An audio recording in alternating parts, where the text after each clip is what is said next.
Aujourd'hui, l'opposition dans toutes ses composantes aspire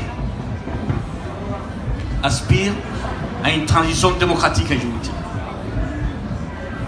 Ismaïl Omar Guelleh veut avoir son 5e mandat.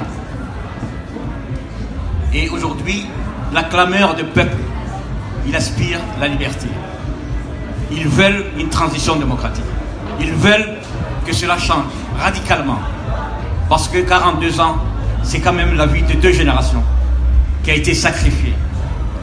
Sans parler d'aucune perspective. Aujourd'hui, c'est l'accaparement de tous les biens. Il est même, aujourd'hui, il y a une plainte contre lui ici en France pour les biens mal acquis. Aujourd'hui, c'est autour de la famille, de la parentèle, que les choses s'organisent. Et aujourd'hui, nous lançons quand même un espoir, un appel d'espoir. Partout, la population de Djibouti, partout, les jeunes de Djibouti, partout, en brousse et en ville, aujourd'hui, les gens doivent se rencontrer. Aujourd'hui, les gens doivent se préparer. Aujourd'hui, les gens doivent préparer l'avenir de ce pays parce que ce 5e mandat n'aura pas lieu. Parce que la population n'en veut pas. Parce que la résistance va tout faire pour empêcher le 5e mandat. Parce qu'on va empêcher que des jeunes gens soient arrêtés uniquement parce qu'ils sont soupçonnés ou d'avoir donné un peu de nourriture aux fruits.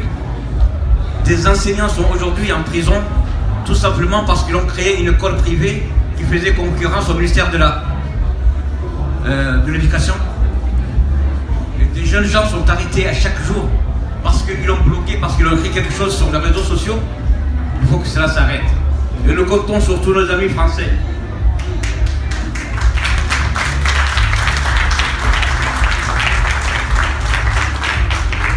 Pour toutes les forces, sur toutes les forces démocratiques, pour arriver à une transition démocratique à Djibouti.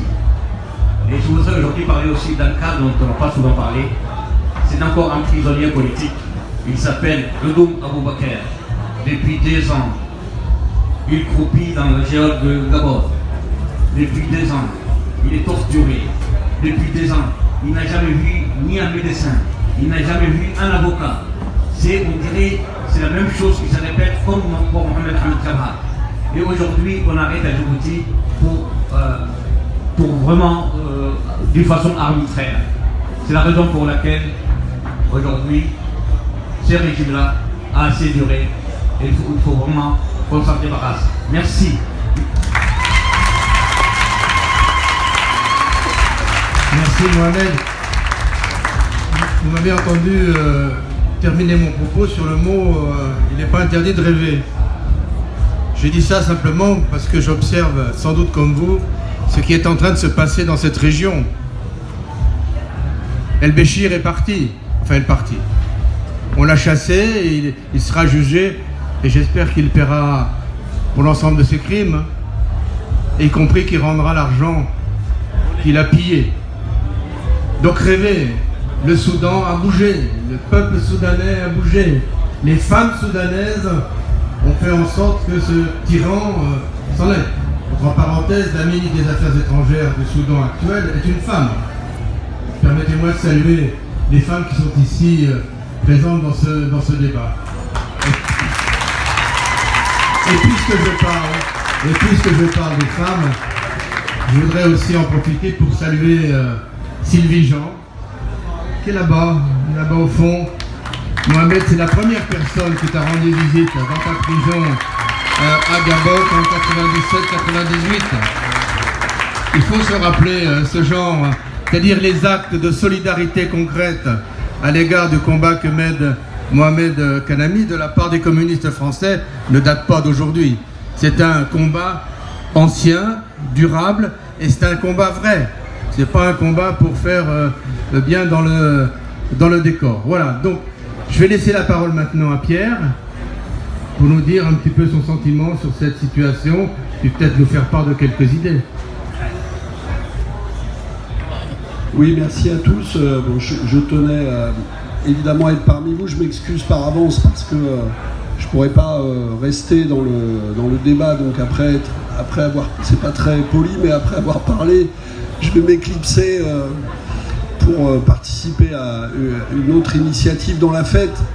Mais je tenais à nouveau absolument à être là. Et de toute façon, Jean-Paul portera nos voix de parlementaires dans ce débat avec voilà, toute la détermination qu'on lui connaît.